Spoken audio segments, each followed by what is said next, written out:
Hello students, myself Mrs. Neeru Gupta, Associate Professor, Department of Chemistry, Government MS College, Bikaner. आज हम crystal field stabilization energy यानी कि CFSE crystal क्षेत्र स्थिरीकरण ऊर्जा के बारे में बात करेंगे। In an octahedral field, the energies of 5d orbitals split up.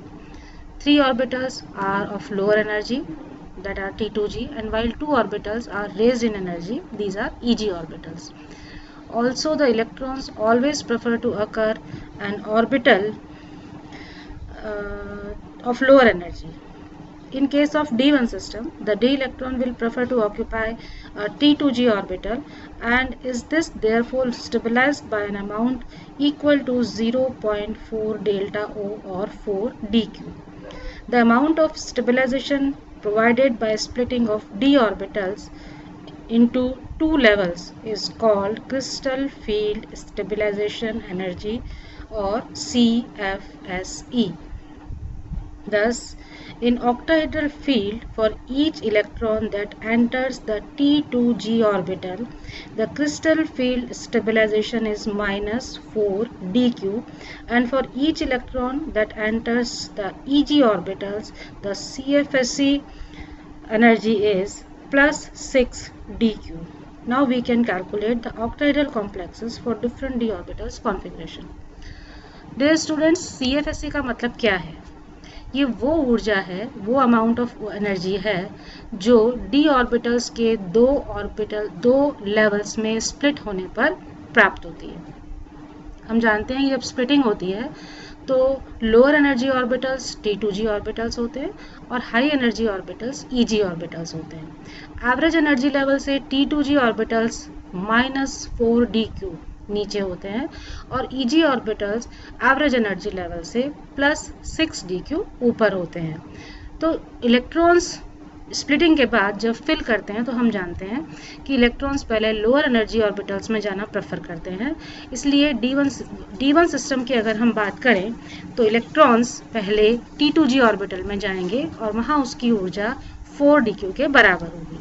अब इस तरह से हम सारे कॉन्फ़िगरेशंस के लिए एनर्जी कैलकुलेट कर सकते हैं। For D1 system, suppose for example Ti plus 3 ion, the electron will be present in any one of 3 T2g orbital. The electronic configuration may be written as T2g1. So CFSE, number of electron is 1 multiplied by -4 dq equals to -4 dq. For D2 system, again the electron goes into T2g orbital, that is CFSE equals to 2 into -4 dq means -8 dq. For D3 system, it's 3 into -4 dq means 12 dq. For D4 system, there are two possibility. 4 electron जब जाएंगे तो वहाँ हमारे पास दो संभावनाएं होंगी। पहला कि electron all the 4 electrons may occupy T2g orbital, while one with electron getting paired with electronic configuration T2g4. चारों इलेक्ट्रॉन अगर T2g ऑर्बिटल में जाते हैं तो चौथा इलेक्ट्रॉन T2g में पेयर्ड हो जाएगा। And second possibility is that 3 electron occupy T2g orbital and the fourth electron goes to EG orbital, giving the configuration T2g3 EG1. Now there are two factors that decide the configuration: the CFSE delta O and the pairing energy P. Electron किस orbital में जाएगा इसके लिए दो factors responsible हैं। पहला तो CFSE की value means delta O and second one is the pairing energy या युग्मन ऊर्जा। While delta 0 is difference of energy between EG and T2g and P is the pairing energy, it is the energy required to pair two electrons together. Configuration A means the T2g4 configuration कब मिलेगा हमें, where delta O equal is more than P, that these complexes are called strong field complexes because delta O is large.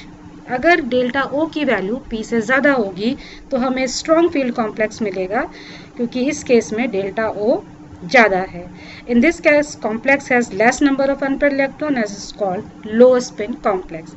इस स्थिति में चूंकि electron paired हो गए हैं तो हमारे पास अनपेयर्ड इलेक्ट्रॉन्स की संख्या कम होगी और इन्हें हम लो स्पिन कॉम्प्लेक्सेस कहते हैं। And the second possibility is where delta O is less than P, then the weak complexes are formed. इस डायग्राम में आप इन दोनों चीज़ों को बहुत क्लियर देखते हैं. पहला डायग्राम है जहाँ डेल्टा ओ की वैल्यू पी से ज़्यादा है, वो स्ट्रॉन्ग फील्ड कॉम्प्लेक्स है, पेयरिंग हो गई है.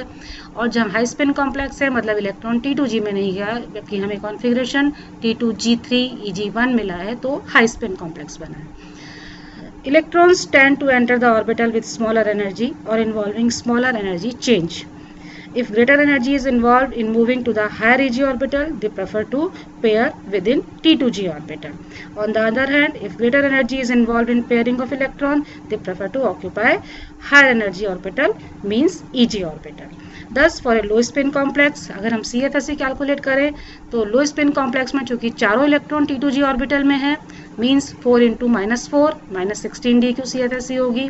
और अगर हमारे पास कॉन्फ़िगरेशन T2G3 EG1 का आता है तो इलेक्ट्रॉन की एनर्जी कैलकुलेट होगी 3 × -4 DQ, मतलब 3 T2G के इलेक्ट्रॉन. और हम इसमें अब प्लस करेंगे, 1 इलेक्ट्रॉन EG में है तो 1 × 6 DQ, overall -12 + 6 means 6 DQ. For D5 system, again there are two possibilities. All the 5 electrons may occupy T2G orbital with 2 orbitals getting paired.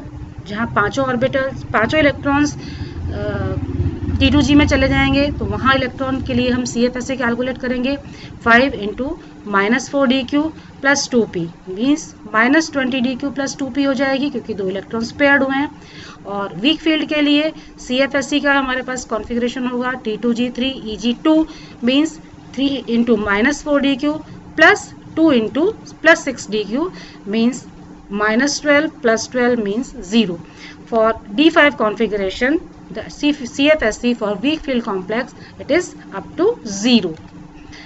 अब ये हमारे पास एक टेबल है जिसमें क्रिस्टल फील्ड स्टेबलाइजेशन एनर्जी अलग अलग कॉन्फ़िगरेशंस के लिए ऑक्टाहेड्रल कॉम्प्लेक्स में इन the presence of weak field and in the presence of strong field हमारे पास कैलकुलेटेड वैल्यू हैं.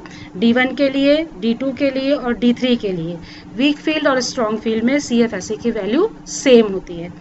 D5, D6, D7, D8 और इन 4 कॉन्फ़िगरेशंस के लिए हमारे पास 2 तरह की CFSE कैलकुलेट होकर आती हैं. वीक फील्ड के लिए वैल्यू अलग होती है और स्ट्रॉन्ग फील्ड के लिए ये वैल्यू डिफरेंट होती है.